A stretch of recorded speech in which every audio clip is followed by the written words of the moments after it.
Bonjour. Bon. Alors,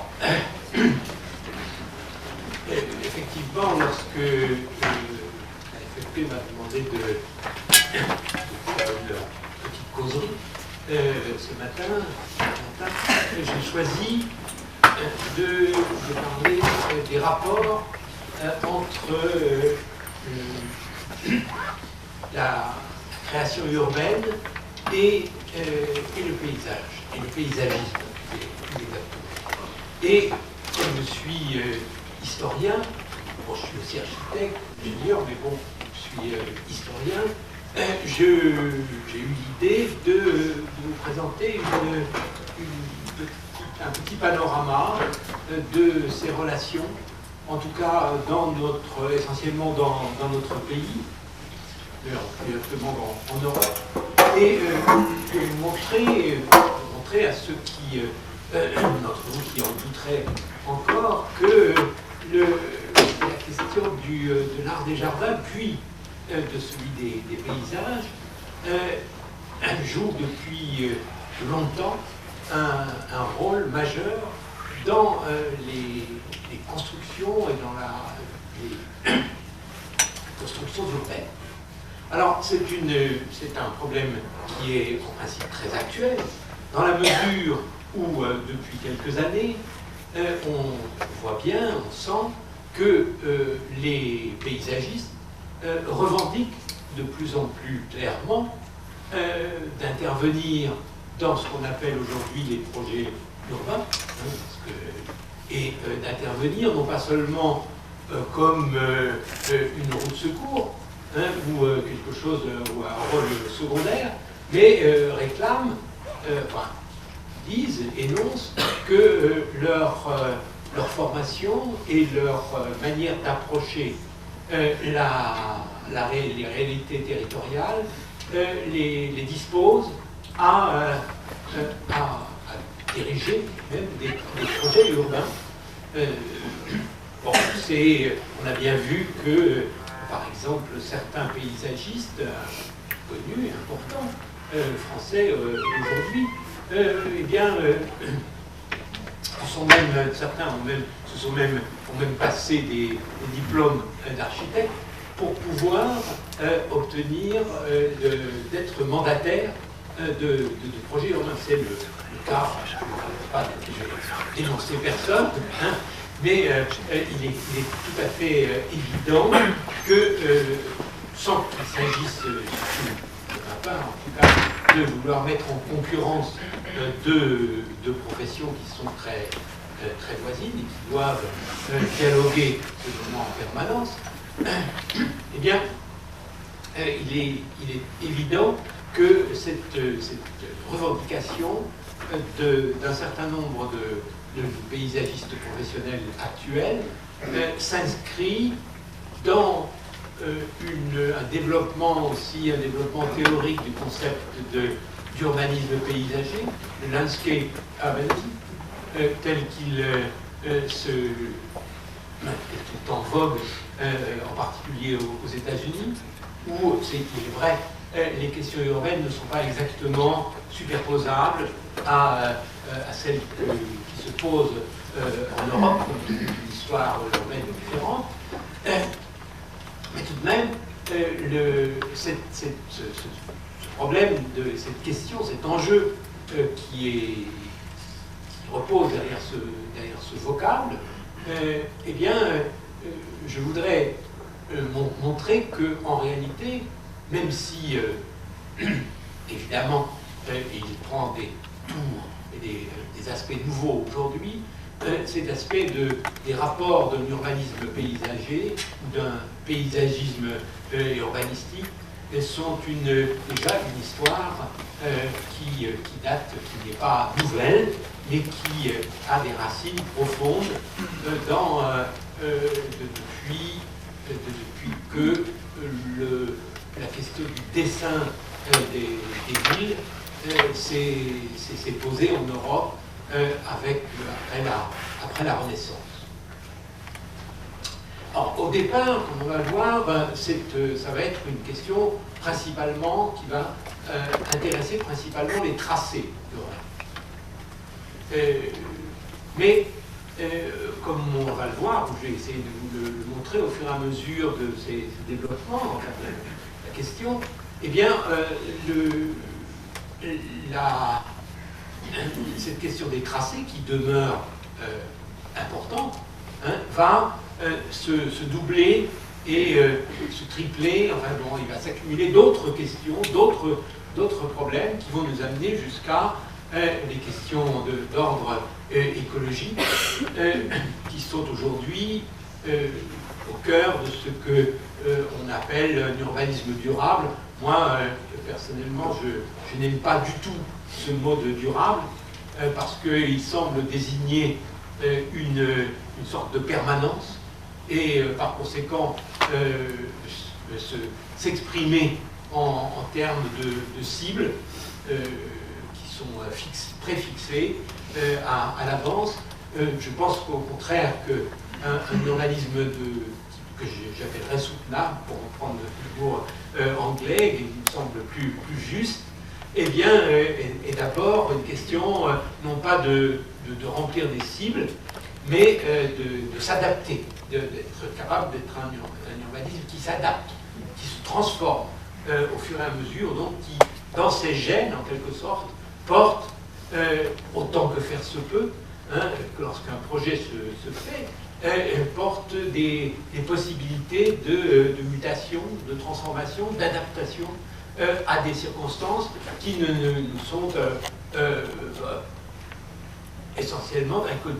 C'est, par exemple, ce que moi j'ai participé à l'une des équipes qui travaillait sur le Grand Paris. Eh bien, ce que l'on a cherché, notre équipe en tout cas, ce que je me suis employé à faire dans cette équipe, que le projet que nous présentions présente dès sa manière de faire ces gènes possibles d'une évolution dans le temps, un temps qui évidemment est essentiellement et inévitablement imprévisible, en dépit de ce que prétendaient les attendus de la consultation en question, qui était un peu absurde, à la mesure où on demandait de prévoir le développement d'une métropole comme Paris au départ à 50 ans, ce qui est complètement idiot, évidemment. On sait où mène ce genre de problématique. Idiot, enfin bon, pas complètement bien sûr, mais parce qu'il faut aussi être capable d'anticiper et de faire des propositions anticipatrices. Mais surtout pas penser que l'avenir est connaissable. Déjà, le présent est suffisamment embrouillé, hein, et est difficile à démêler pour que disons, nos ambitions doivent donc être modérées par ce. Bon. Alors, j'ai ainsi placé, si vous voulez, mon exposé historique dans son horizon. Hein. Je ne fais pas, jamais fait de l'histoire, de l'architecture ou des paysages, des jardins, comme on ferait une célébration du passé. Ce n'est pas cela le problème. L'histoire, c'est une discipline qui sert, pour autant qu'on puisse, qui elle-même est évolutive, mais qui sert essentiellement pour nous, pour moi en tout cas, à tenter d'éclairer le présent et autant que faire se peut l'avenir. Sans histoire, évidemment, on est sans connaissance de l'histoire, on est aveugle, quel que soit le domaine d'activité dans lequel on intervient. Alors donc, je vous dis, je vais prendre comme point de départ la période de transition entre la Renaissance et l'âge baroque.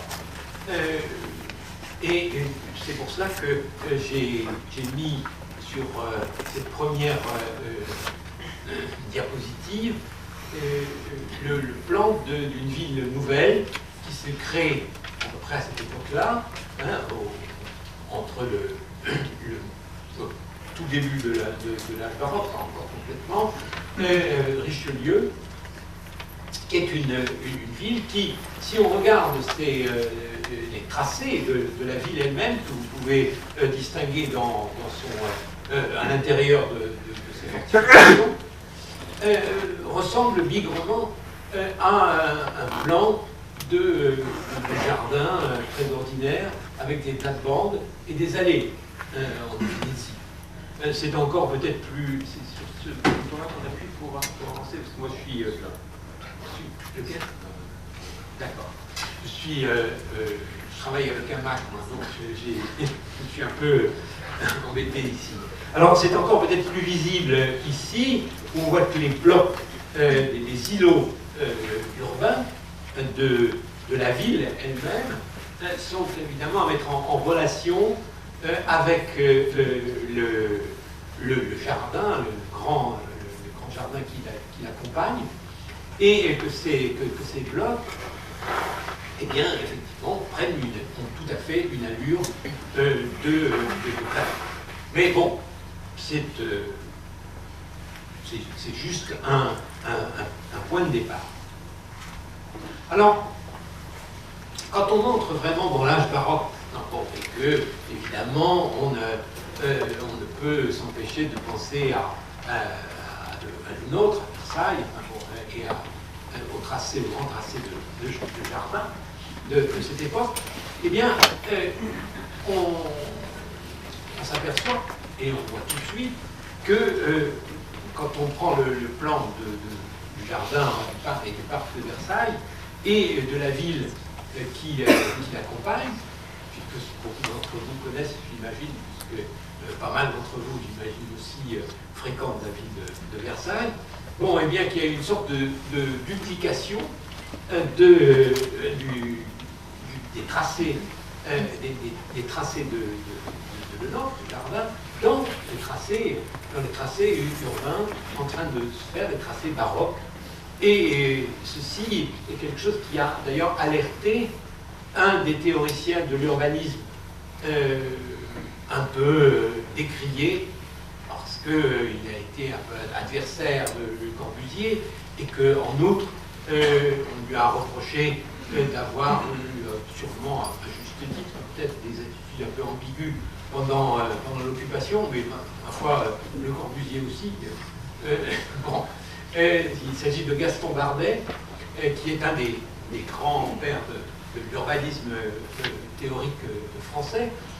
Dans un de ses livres, publié en 1951, qui s'appelle Paris, naissance et méconnaissance de l'urbanisme, Bardet insiste sur le fait que les tracés baroques de jardin sont à l'origine de la plupart des tracés de villes baroques. Et il va même plus loin parce qu'il dit il ne faut pas les confondre avec les tracés d'architectes, comme ils se développeront dans la pensée Beaux-Arts. Hein. Il ne faut pas les confondre avec ces tracés qu'il appelle, lui, les tracés d'artilleurs, avec des monuments cibles sur les places. Bon, il exagère un peu, il pousse un peu loin le bouchon, parce que, bon, on sait que entre l'autre et les architectes qui étaient en relation, il a pu avoir des connexions, et que bien de pas mal d'architectes, c'était une époque de tracer des jardins tout à fait intéressants aussi. D'ailleurs, je rappelle, nous avons publié il y a peu, que pour modérer un peu le point de vue de Bardet, que le nôtre a travaillé, a eu auprès de François Mansart, qui lui-même a tracé plusieurs grands jardins comme Maison, Évry, Petit-Bourg, et que le nôtre, doit une part de sa formation à François Mansart. Donc l'opposition forte que fait Bardet me semble exagérée, mais cependant elle est intéressante. Elle est intéressante parce que elle va dominer, et on le voit d'autant mieux encore ici, dans cette mesure plus précise, les grands tracés urbains baroques et puis de l'époque baroque, puis de l'époque rococo. J'entends que l'époque baroque, pour moi, historien, c'est ce que, quand j'étais petit, j'étais à l'école, on appelait l'époque classique. Hein, l'époque du classicisme. Mais c'est l'époque classique pour un historien de l'art. Ça n'est pas l'époque de Louis XIV, hein, c'est l'époque qui vient plus tard, hein, qui donc succède à l'époque avant le romantisme, qui succède à l'époque baroque.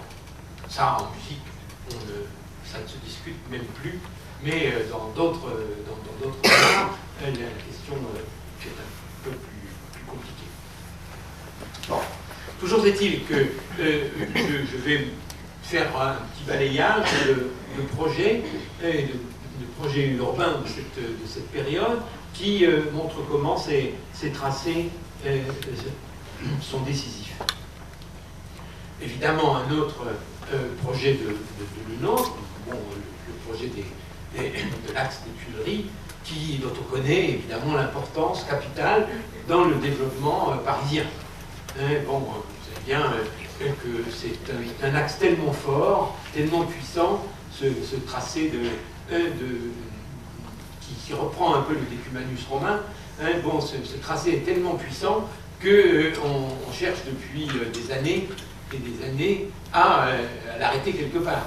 Vous vous rappelez, ceux d'entre vous, les plus jeunes, ne sont peut-être pas cela, mais bon, dans les années 60, 70, et même quand on a fait l'arche de la Défense, l'idée sous-entendue, même qui faisait partie des ratas du projet, c'était de faire un monument qui arrête l'axe de Le Nôtre. Mais ça continue, à mon avis, ça pourra peut-être aller jusqu'à la mer, je ne sais pas, mais bon, en tout cas, ceci marque la puissance, vraiment, la force, qui n'est pas seulement une lubie française, comme ça, qui nous viendrait, ou parisienne, qui nous viendrait dans la tête, mais c'est que cette force du tracé est tellement évidente que, y compris dans l'époque que nous vivons, elle continue de s'imposer sur le territoire.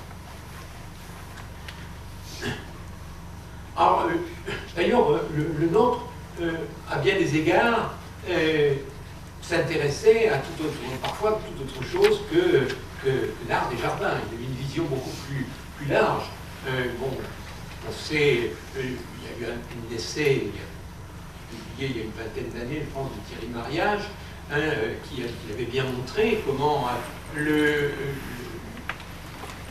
travail de Le Nôtre s'inscrivait dans une optique territoriale, et que c'était en réalité un laboratoire, par exemple, de Versailles, un laboratoire de l'aménagement territorial qui était en train de se développer avec sous la direction du colbertisme en France à ce moment-là, avec évidemment les grandes chasses royales, etc. Bon, les relevés du territoire, les cartes de Cassini, etc. Tous les savants qui travaillaient autour du projet de Versailles, où ont été expérimentées quantité de nouvelles méthodes, des méthodes des modernes, comme on dit, qui se distinguaient des anciens, parce qu'ils faisaient confiance au progrès de la science, en quelque sorte, et bien, ces projets des modernes étaient associés aux travaux du parc, tant du point de vue de l'hydraulique que du point de vue des travaux de nivellement du sol, de mesure des hauteurs, enfin, une série d'instruments qui ont été inventés à ce moment-là et qui montrent bien l'optique territoriale de ce travail. Alors, vous avez ici un travail bien connu de l'homme sur la terrasse, bon, qui montre comment il sort en réalité des limites du jardin pour déjà partir vers un aménagement à grande échelle. Ceci est un dessin, un des rares dessins que l'on connaisse de Lenôtre. Il n'y en a pas beaucoup, vraisemblablement il en a dessiné plus, mais il y a eu plusieurs événements qui ont causé la perte sans doute de dessins de Lenôtre. En particulier, bon, l'incendie, un incendie qui s'est produit à Versailles du temps dans une des réserves, où les historiens pensent qu'il y avait des documents graphiques que maintenant nous n'avons plus. Ce qui fait que dans les dessins de la main de Lenôtre, on en connaît quelques-uns, une dizaine, peut-être quinzaine, et dont celui-ci, assez énigmatique, mais qui montre qu'il s'agit d'un tracé de route, et non pas du tout de jardin, et qui est annoté par quelqu'un dont on ne connaît pas l'origine. Je ne sais pas qui a annoté ce dessin, mais on sait que le dessin est de Lenôtre. Alors,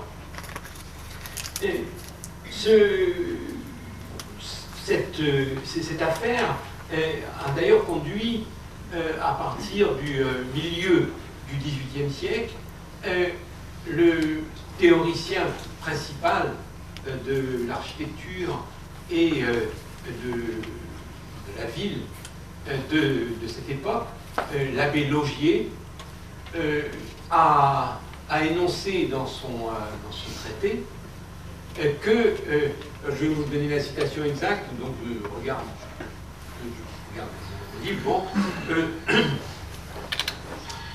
la citation dans son essai sur l'architecture, qui date de 1753, Laugier dit « Il faut regarder une ville comme une forêt, les rues de celle-là sont les routes de celle-ci et doivent être percées de même. » Bon, c'est un passage très connu de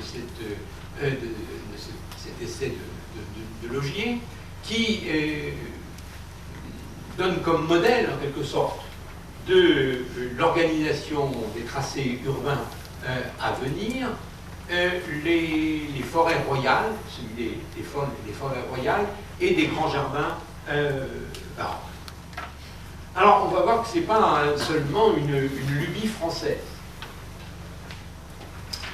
Lorsque, après le grand incendie de Londres, il y a eu plusieurs projets de reconstruction urbaine du centre de Londres, et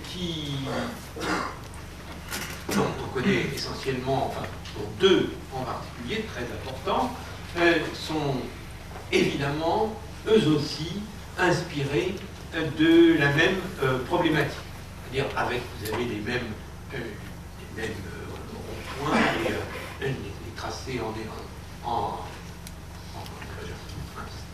enfin bon, vous les voyez bien sur le dessin. Ici, il s'agit du projet de Wren, donc grand architecte, grand architecte baroque anglais, qui voit la cathédrale de Londres. Et puis, un autre projet fait à la même époque, pour la reconstruction de Londres, qui est d'Evelyn. Evelyn est d'ailleurs un architecte et un traducteur c'est lui qui a popularisé en Angleterre un certain nombre de thématiques du paysagisme baroque français, tout en critiquant la manière de gérer les forêts en particulier. Bon. Mais enfin, Evelyn est très branché, si on peut dire, comme architecte, il était très branché déjà sur le paysagisme, entre guillemets, de cette époque. Et vous voyez que son projet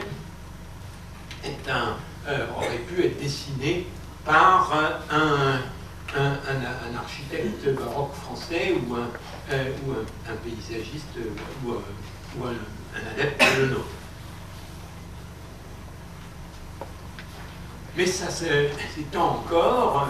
Là, je vous montre un plan du XVIIIe siècle de Berlin, de l'ensemble de Berlin. Alors, à l'époque, Berlin, c'est tout petit. Hein. C'est des villages, enfin de gros villages, qui vont se développer avec l'arrivée des protestants français, hein, qui partent à cause du fait que l'édit de Nantes a été répudié par Louis XIV, et qui sont parmi les pères fondateurs de la capitale de Prusse. Et sur ce dessin de la ville telle qu'il se présente à cette époque-là, on voit bien comment entre le village principal fortifié du cœur du noyau berlinois et un autre village, Charlottenburg, on a un grand axe qui lui aussi est un tracé baroque, qui est tout à fait lié à l'art des jardins, puisqu'il traverse le Tiergarten, hein, qui est vous voyez là, je peux montrer pour le Tiergarten, se trouve là, et cet ensemble dessine l'extension future du Berlin qui va se développer de façon considérable au XIXe siècle, puisque Berlin va passer de 150 000 habitants à peu près au début du XIXe siècle à presque 2 millions d'habitants à la fin du XIXe siècle. Autre chose encore plus étonnante, peut-être si on peut dire, c'est ici on est en Allemagne, à Karlsruhe, hein, et on a un jardin baroque, avec un tracé assez étrange, hein, mais bon, puissant, puisque c'est lui encore qui a informé le développement de la ville de Karlsruhe. Évidemment, depuis, ça a un petit peu évolué, forcément, en particulier ce qu'on appelle les périphéries, mais le cœur de la ville a été, ces tracés proviennent de ce tracé de jardin autour de la propriété des princes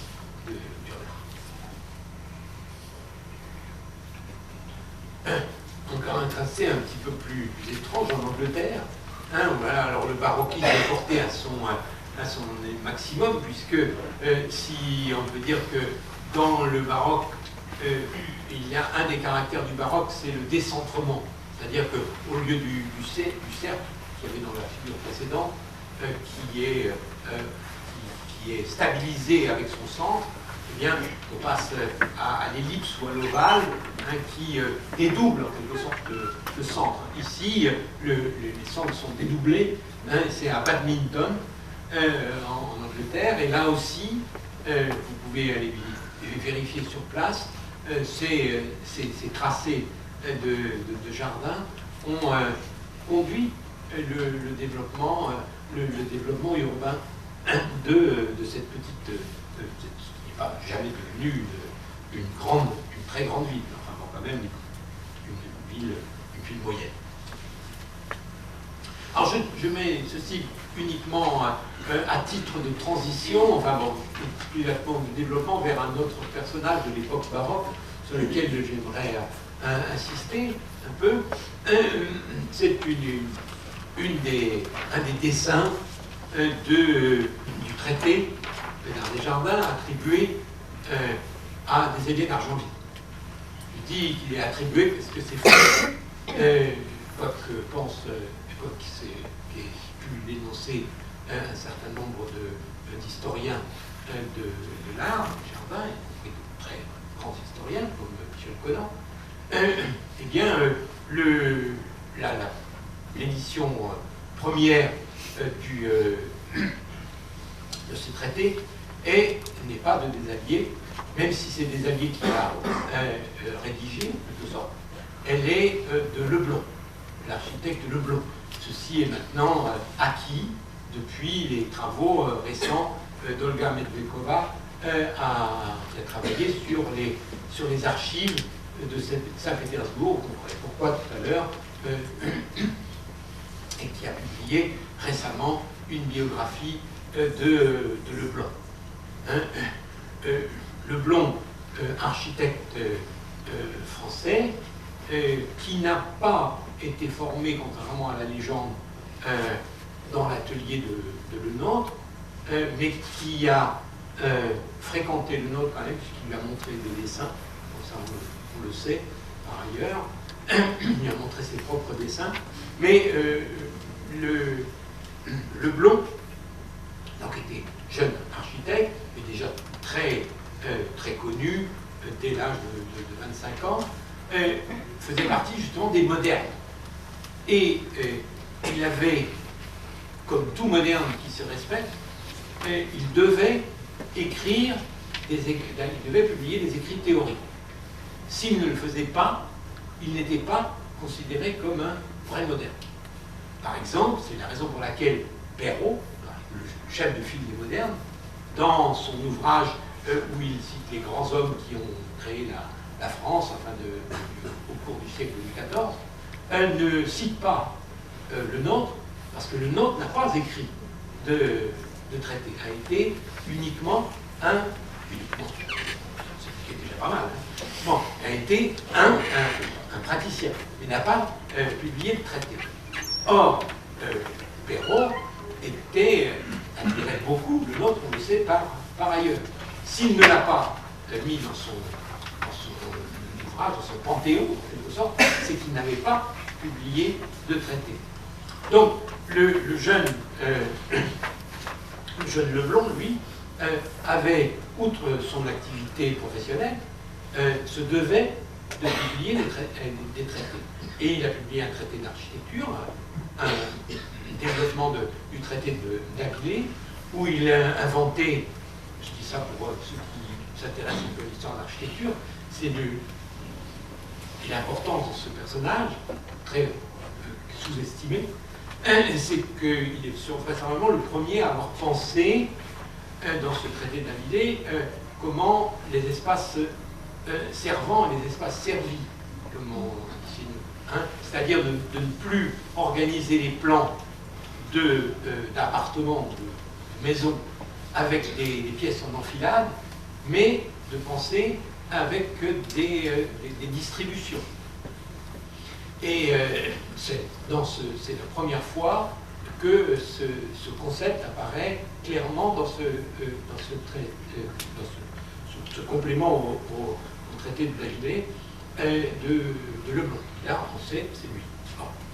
D'autre part, il a fait un traité d'optique des esquisses de traité d'optique qui s'inspire de Descartes, et il a aussi donc dicté à Deshalliers d'Argenville un commentaire des planches qu'il avait dessinées pour le traité d'art des jardins qui a été publié en 1709.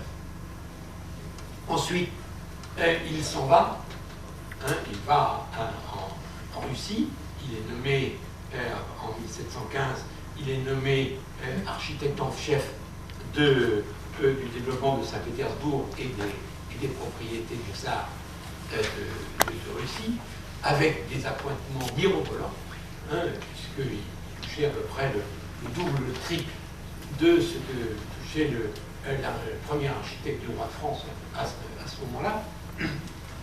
Et puis, son destin va être brisé, c'est le cas de le dire, parce qu'on peut maintenant être quasiment certain, en tout cas extrêmement plausible, qu'il a été battu à mort par Pierre le Grand. Donc, les causes officielles de son décès, c'est qu'il a été emporté par une petite vérole en un jour, mais il est plus que vraisemblable que, comme il était en conflit violent avec Pierre le Grand, qui n'y allait pas de main morte, si je puis dire, avec ses subordonnés, et qui venait d'ailleurs de faire subir pratiquement le même sort à son fils, qui devait prendre sa succession, mais qui avait... Enfin bon, là je m'égare un peu, mais toujours est-il que le Blond, on sait maintenant que c'est lui l'auteur du texte, même si, après sa mort, des alliés d'Argenville va compléter ce fameux traité, avec un traité d'hydraulique important, et donc il a une part très importante, et on sait aussi que c'est lui qui a rédigé le texte, mais sous la dictée de Leblanc. Alors, si j'insiste sur Leblanc, justement, c'est parce qu'il est l'auteur, il a été nommé donc pour Saint-Pétersbourg, pour développer Saint-Pétersbourg, et on connaît de lui un plan de projet de Saint-Pétersbourg, que je ne vais pas me commenter en détail, mais qui est un plan de ville à la fois inspiré par les tracés de jardins baroques, et en même temps qui est aussi peut-être la première ville idéale, en quelque sorte, qui serait aussi tenue par des idées qui deviendront dominantes plus tard, les idées de zoning, malheureusement. C'est-à-dire qu'il sépare les quartiers d'apparat et il met dehors, par exemple, les réserves, en dehors de la ville, tout ce qui est salle, enfin bon, tout ce qui est... Il organise, c'est la première fois qu'il y a vraiment un traité, un plan de ville très très cohérent du point de vue rationnel, d'un rationalisme complet, et qui a fasciné quantité d'auteurs, y compris des historiens récents, qui sont un historien pour qui j'ai beaucoup d'estime, par ailleurs, un historien suisse, qui a commenté ce plan en s'égarant, à mon avis, en disant que le plan venait un petit peu d'études de plans d'Asie, que manifestement le Blond n'a jamais connu. Bien. Continuons cette petite promenade dans nos tracés. Et là, on passe en Amérique avec le plan de Washington par l'enfant. L'enfant est un ingénieur français qui a rejoint les troupes françaises pour la libération des États-Unis, pour la création des États-Unis. Et c'est un ingénieur qui, comme on va le voir tout à l'heure, a été formé à la tradition de Logier et d'école des ponts, où l'on dessinait des projets de paysage dans le concours de l'école des ponts des chaussées à l'époque. Et donc, il devient, il est naturalisé centralisé, si on peut dire, américain, et Washington lui propose de dessiner le plan de la nouvelle capitale. Et donc il est en quelque sorte dans la même position que Leblond, quelques dizaines d'années plus tôt, sauf que Leblond devait dessiner la capitale d'un despote, alors que l'enfant devait dessiner la capitale d'une démocratie. Mais en vérité, l'enfant dessine avec la tradition baroque des plans de ville, comme l'avait préconisé Laugier, avec des îlots qui sont un peu énormes et qui d'ailleurs ont mis très longtemps à se remplir, vraiment. Washington est une ville qui on avait taillé un costume un peu trop grand, si on peut dire. Bon. Et quand on arrive dans le centre de Washington, on voit, on est là complètement dans un système de tracé de jardin baroque, avec le Capitole, la Maison Blanche et les jardins qui forment le cœur de la cité. Alors, je vous ai dit que cette façon de voir de foire, de dessiner, qui n'était pas propre complètement à la France à cette époque-là, je vous ai montré que c'était une tradition européenne, même si ensuite les choses ont évolué. Eh bien, c'était aussi une tradition qui était portée par l'école des ponts et chaussées. L'école des ponts et chaussées a été fondée un peu avant, au XVIIIe siècle, justement dans la perspective du développement territorial de la France, des grands tracés, des tracés de routes, des équipements, des canaux, etc. Bon. On sait par exemple que l'un des théoriciens de l'art des jardins, mais du XVIIIe siècle, alors, des jardins paysages, Morel, lui, était ingénieur et a enseigné à l'école des ponts. Et donc, au concours d'entrée à l'école des ponts, il y avait même une épreuve de paysage, où il dessinait des paysages imaginaires, dont voici un exemple. Un autre exemple, et que les ingénieurs des ponts à l'époque dessinaient beaucoup,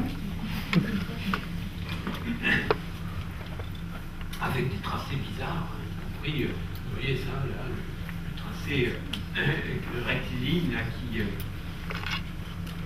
vient d'une montagne pour aller dans le port, etc. Bon, évidemment, tout cela a un côté scolaire, mais démontre bien des projets de 1793, pendant la Terreur. Ça montre bien comment cette tradition était puissante dans le milieu des gens qui s'occupaient de l'aménagement à la fois territorial et urbain de cette époque. D'ailleurs, aussi un autre dessin de ces mêmes concours, où là, alors, la référence aux planches, à certaines planches du traité de Leblond et des Alliés est évidente.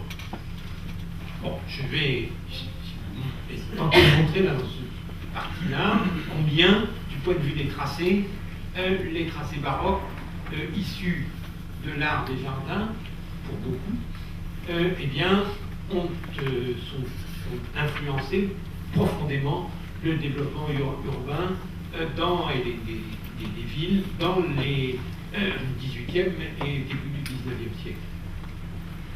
Alors évidemment, quand on passe maintenant à la seconde moitié du 19e, ici c'est un plan de Paris à la suite travaux dits d'Haussmann. Hein. Bon, d'Haussmann et d'Alphand, faudrait-il dire, parce que bon, Alphand quand même a finalement régné sur ses travaux au moins autant que qu'Haussmann, puisque lui, il a continué après la révocation d'Haussmann en 1868. Eh bien, Alphand a eu le poste de préfet, hein, et il a passé la main qu'en 1889, c'est-à-dire à l'époque de l'exposition universelle qui nous a laissé la Tour Eiffel. Hein. Et donc le règne d'Alphand sur Paris est beaucoup plus grand en vérité que celui d'Haussmann. Or, Alphand, lui, était aussi un ingénieur des ponts, des technicien, qui avait travaillé à Bordeaux, sous les ordres d'Haussmann, qui était préfet. Lui, on retrouve là un système alors, très français, où vous avez le politique, ça sera Napoléon III, là. En dessous, sous le politique, il y a le grand administrateur, préfet, en l'occurrence, Haussmann. Ensuite, le grand ingénieur des X-Ponts, Alphand.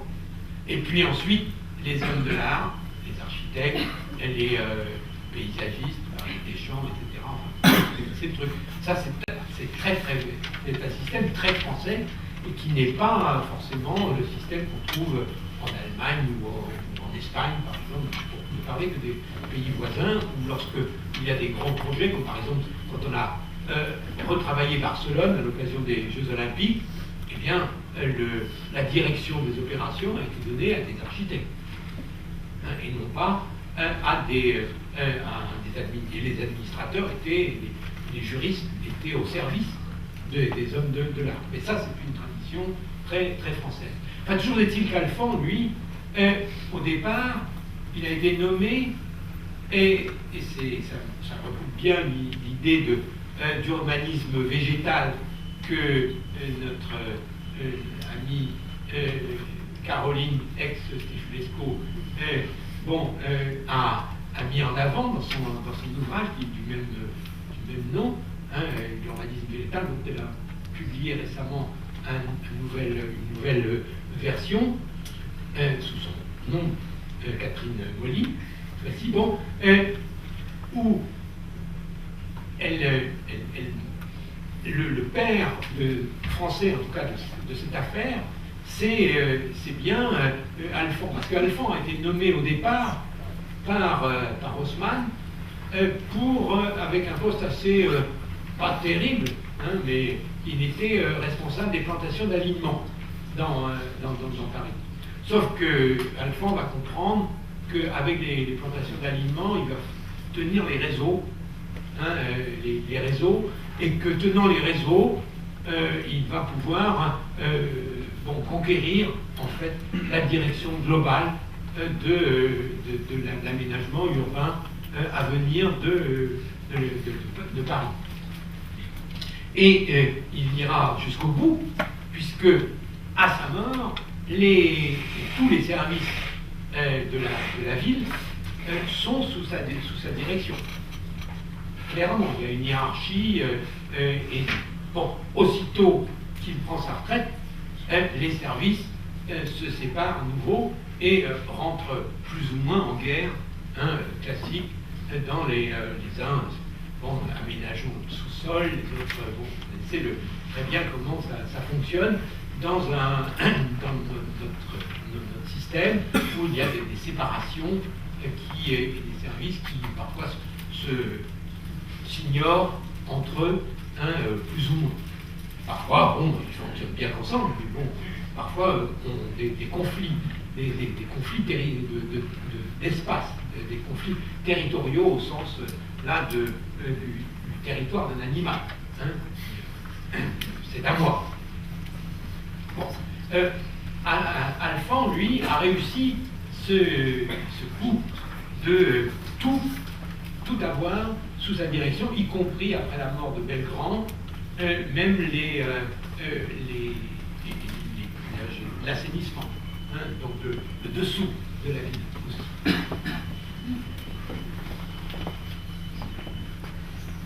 Et je mets là un tableau bien connu de Caillebotte, hein, qui montre comment la ville peut se contempler comme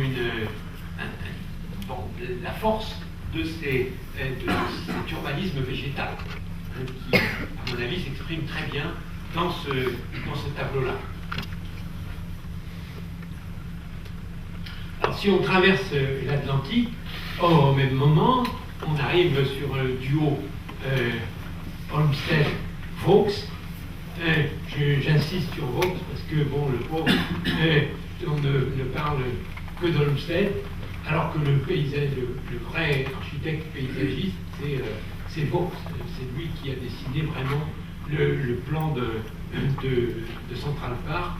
C'est lui c'est lui le maître, en l'occurrence, mais Olmsted, qui était un politique, et qui est devenu ensuite un très grand paysagiste, c'est pas le problème. Hein, mais à l'origine, en tout cas, c'est Vaux, qui est anglais, qui était l'élève de Downing, le fondateur du paysagisme américain, moderne, qui est celui qui était le professionnel de la. Bon, ça, je n'insiste pas sur ces aspects un peu anecdotiques de l'histoire, sinon pour montrer que, dire en passage, que parfois l'histoire est parfois un peu cruelle, hein, alors que Olmsted est une gloire nationale américaine, Vaux, qui est sûrement celui des deux qui a le plus travaillé, et le maître, est lui presque inconnu. Et pourtant, il a fait aussi, en tant qu'architecte, il a fait le premier Metropolitan Museum, et puis aussi, s'il y en a qui connaissent bien New York, le musée où il y a des animaux empaillés, là, et là où on contemple le ciel aussi, un moment, bon, je ne sais pas si je ne me rappelle plus comment ça s'appelle ce grand musée. Enfin, toujours est-il, là je montre les deux plans, en particulier, parce que je pense que celui de Brooklyn est encore supérieur à Central Park, qui sont faits ensemble, donc dans les années entre terminés, si on peut dire, parce qu'ils ont dû abandonner pendant la guerre de sécession les travaux de Central Park. Alors ici c'est une photo des travaux de Central Park qui montre bien comment c'est un travail sur l'épaisseur. Sur l'épaisseur. Ce n'est pas, bon, je ne sais pas pour polémiquer avec quelqu'un qui par ailleurs est un architecte important, hein, Red Koolhaas, qui décrit New York et Central Park en particulier comme un tapis, à mon avis, c'est une erreur, hein, de Hollandais qui fonctionne sur l'épaule d'air. Hein, il n'a pas pensé que, je ne pense pas qu'il y a de la profondeur, des couches, hein, et en particulier dans le projet de Central Park, où les routes passent sous le parc les deux côtés, c'est très très important. Très très très important.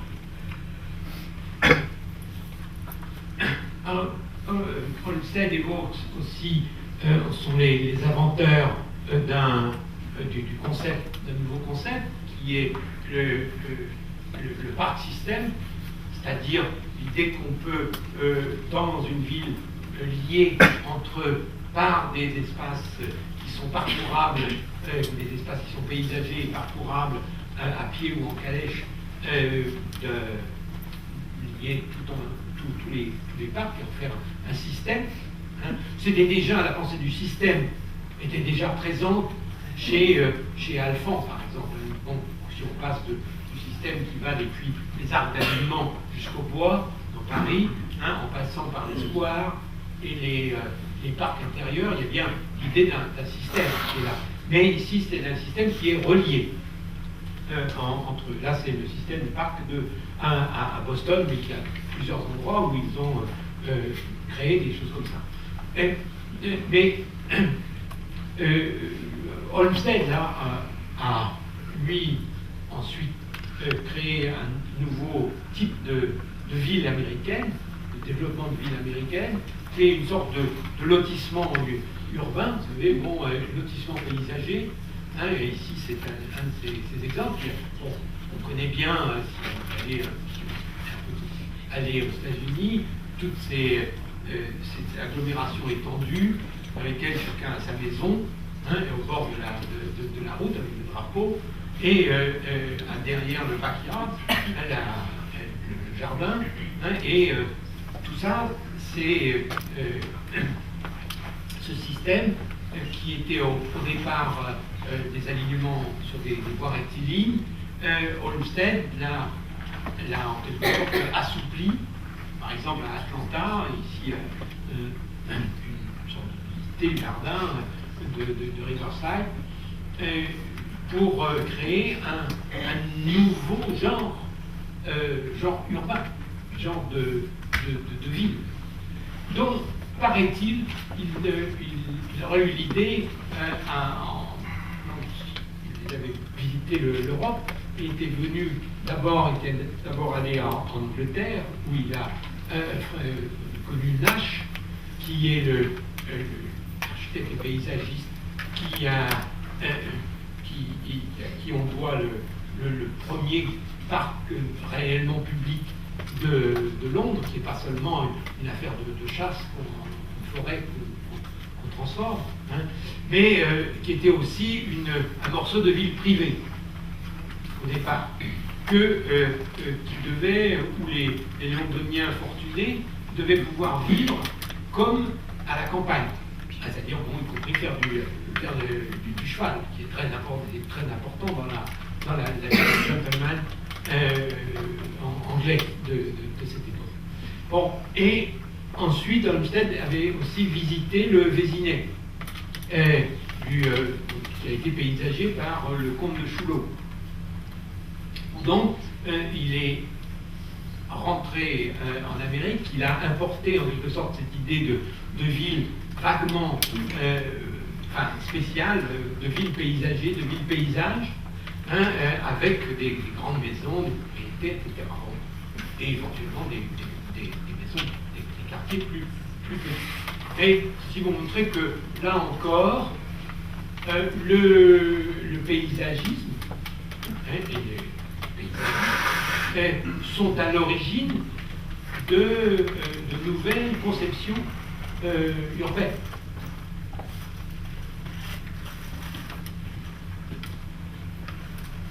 Bon, ça, on revient en France avec Forestier, Grande Ville et système de ça, où la référence à Olmsted est claire et revendiquée, même si, évidemment, il travaille plutôt sur des questions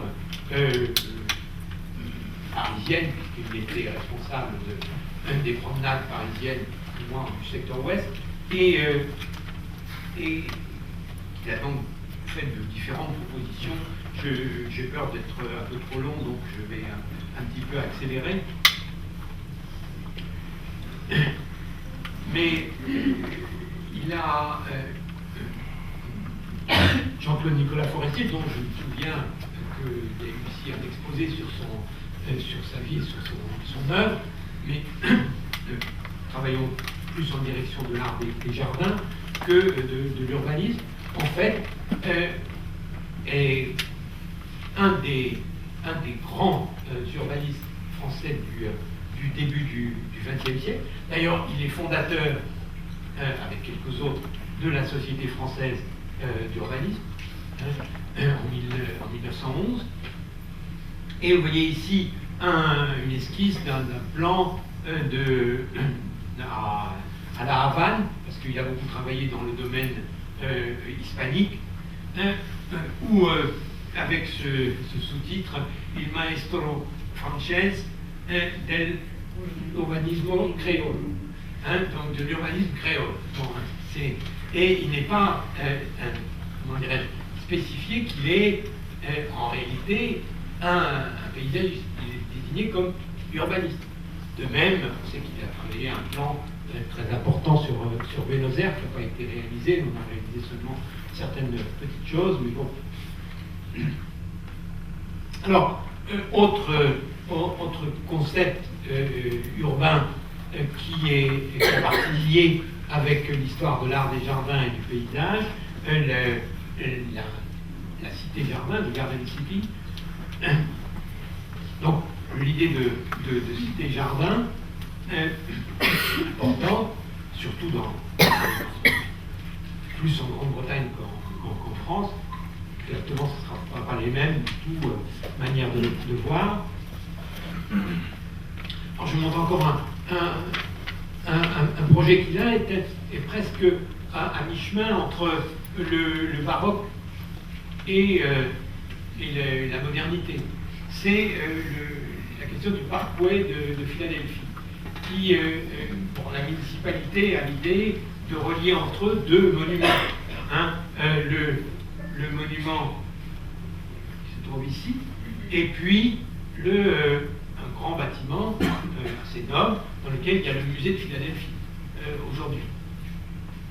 Musée très beau, très important, dans lequel il y a des tableaux dans les grandes baigneuses de Cézanne, par exemple. Bon. Et voici le dessin du projet qui est fait par un architecte français qui a aussi fait beaucoup de paysages, qui est Jacques Grébert, qui on voit par exemple le parc Kellermann à Paris. Un autre paysagiste urbaniste très important, puisque on peut dire que la ville de Buenos Aires, son travail ne serait pas du tout ce qu'elle est aujourd'hui, c'est Carlos Thaïs. Carlos Thaïs, c'est Charles Thaïs, c'est un Français qui a immigré à Buenos Aires. Bon, là encore, sa vie est intéressante. Mais aussi une caricature du bonhomme, qui était une star locale dans les années 20, 30, et parce que tout le monde savait que c'était lui qui dessinait qui a dessiné de grands morceaux de la ville de Buenos Aires, plus exactement que, par exemple, cette place, qui est la place où se réunissaient les dames qui protestaient contre la dictature, qui avait disparu,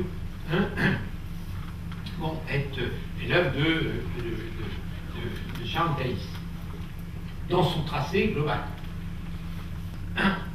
Je me rapproche de l'époque contemporaine, et là, je montre un projet qui m'avait beaucoup frappé d'un collègue de Barcelone, qui montrait comment le travail sur l'urbain, sur la ville à l'heure actuelle, il le déduisait du ruissellement, enfin de l'hydrographie, des tracés hydrographiques sur lesquels il insiste là, et qui sont retracés ici, là.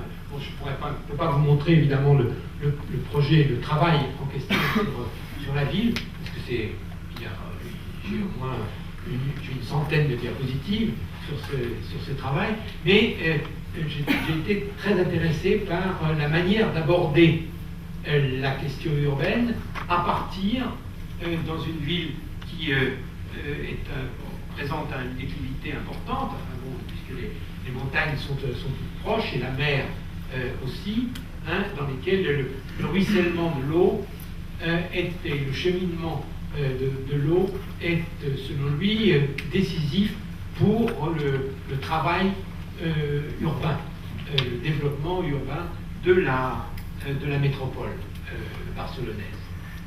Et il le montrait fort bien. Alors maintenant, je me rapproche de la fin.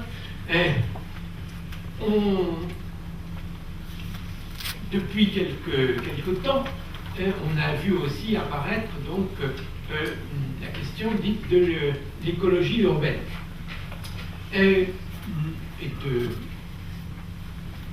projets qui font entrer les questions écologiques et paysagistes liées au paysage dans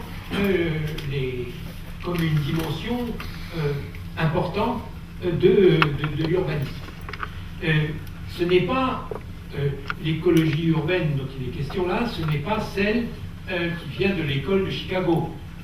Vous savez, vous connaissez ça, c'est l'école de Chicago, là, dans les années 20-30, hein, influencée par, avec Clark en particulier, bon, qui introduit l'idée d'écologie urbaine, mais en transférant en quelque sorte dans le domaine de la sociologie qui va régir le développement des quartiers, etc., les rapports, en quelque sorte des rapports de force dans les populations humaines, hein, sur le modèle un peu des écosystèmes. Ça n'est pas de cela qu'il est question, on n'est pas quand même, on ne pense pas exactement dans ces termes en Europe, mais bien de faire intervenir les questions de l'écologie et de la biodiversité dans la ville, puisque on s'aperçoit que, contrairement à l'idée un peu simpliste qui dominait, la ville elle-même renferme une quantité d'écosystèmes qui tendent même parfois à devenir par endroits plus riches que dans les campagnes industrialisées. C'est la thèse bien de Clément dans le manifeste pour le tiers paysage. Hein. Bon, que les campagnes industrialisées, elles sont pauvres sur le plan de la biodiversité, alors que les délaissés, les choses comme ça, sont beaucoup plus riches. Et si je montrais ça, c'est que un livre que Marc connaît bien, il y a participé. Bon, c'est l'APUR, l'Atelier parisien d'urbanisme, il y a quelques années, s'est avisé, à juste titre, que cette question de la biodiversité dans une ville comme Paris faisait partie de son boulot d'urbanisme. Et que donc elle a engagé un travail de recherche avec le Muséum d'histoire naturelle et avec mon laboratoire que j'ai dirigé à l'époque, Jardin Paysage Territoire, l'école de la Villette. C'est la partie historique, la partie théorique, et a appelé ça Atlas de la nature à Paris. Je n'aimais pas du tout le titre. Hein. La nature, c'est un concept un peu compliqué. Hein. On ne sait pas trop où ça commence et où ça finit, hein, cette affaire. Mais bon, toujours est-il que c'est quelque chose d'assez étrange, dans lequel donc se pourraient recenser les plantes un peu rares, hein, et les positions des animaux dans la ville qui font partie des écosystèmes urbains. Alors, je termine par cette image qui est une image théorique qui vient de Gilles Clément, d'ailleurs, par l'atelier. C'est une étude pour l'atelier parisien d'urbanisme, là aussi, où et c'est une image théorique, évidemment, pour montrer qu'il est possible de créer, de développer un paysagisme vertical ou multiple dans la ville contemporaine, et ceci montre comment ces choses peuvent fusionner. Ces disciplines se rencontrent, même si Gilles Clément, lui, se revendique jardinier. désigner beaucoup plus que paysagiste ou urbaniste. J'en arrive à ma petite conclusion. Bon, ce qui, dans les problématiques actuelles, me semble très important dans les points de rencontre entre les projets urbains et le paysagisme, tiennent tout à la fois à ce que Marot a appelé le suburbanisme, c'est-à-dire l'idée que, au fond, contrairement à ce qui se pensait dans les années 60, où on a créé des villes nouvelles sur des champs de betteraves, bon, sans uniquement en tenant compte des opportunités foncières, eh bien, la vie de la suburbia et de ce qui ne peut advenir des villes de développement urbain, c'est-à-dire des régions qui sont en développement urbain, eh bien, il faut peut-être les penser comme quelque chose qui pousse, en quelque sorte. Les bâtiments eux-mêmes, en quelque sorte, et la ville elle-même, pousserait. C'est ce que moi, j'ai, de mon côté, avec, j'ai enseigné l'architecture, maintenant je suis retraité, donc des projets urbains, j'ai appelé l'herméneutique paysagère, et c'est un grand mot, pour faire bien, et on faisait des cartes avec des étudiants en architecture sur ce qu'on appelle la fertilité urbaine des territoriales. Et je pense qu'on ne peut pas bâtir n'importe quoi, n'importe où. Ceci peut même plus ou moins se réfléchir, se dessiner, même s'il ne s'agit pas de devenir dogmatique, mais des esquisses dans cette direction peuvent se faire. Donc cela, penser la ville comme aussi un produit de son socle et de sa terre, ses couches profondes, ses fertilités différenciées, et d'autre part, intégrer dans les questions urbaines les problèmes de biodiversité qui sont très importants et donc qui sont à la rencontre, là encore, du paysagisme, même si parfois bon, les histoires de biodiversité parfois m'emmerdent. Franchement, j'ai fait certains projets et certaines recherches, il y a eu il fallait absolument qu'il y ait dans notre équipe quelqu'un qui traite des escargots, je sais pas quoi. Bon, je pense que c'est pas vraiment le problème. Mais ceci dit, c'est important. C'est important de penser, comme le disait l'ancien directeur de la Pure, que les chauves-souris font partie de l'urbanisme parisien. C'est des questions importantes, que pendant un certain temps, qui se posent de façon si on a fait des progrès, mais c'est parce que la ville s'est aussi transformée, les civilisations se sont transformées, les problèmes se sont complexifiés de plus en plus, c'est qu'on pense aussi à cela aujourd'hui. Bon, j'ai fait un exposé un peu long, je m'en excuse, mais je voulais montrer que les questions que l'on aborde aujourd'hui, et qui nous apparaissent complètement nouvelles, ne le sont pas. Enfin, si on les rapporte à la longue durée, on comprend qu'on est dans une situation on est issu de quelque chose. Les manières dont on réfléchit aujourd'hui ne viennent pas de rien. Elles ont une histoire longue, et c'est cette histoire longue qu'il faut, me semble-t-il,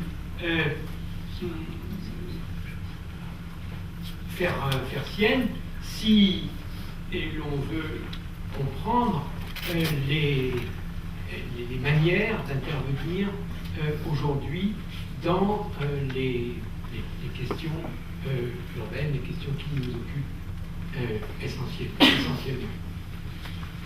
Je vous remercie.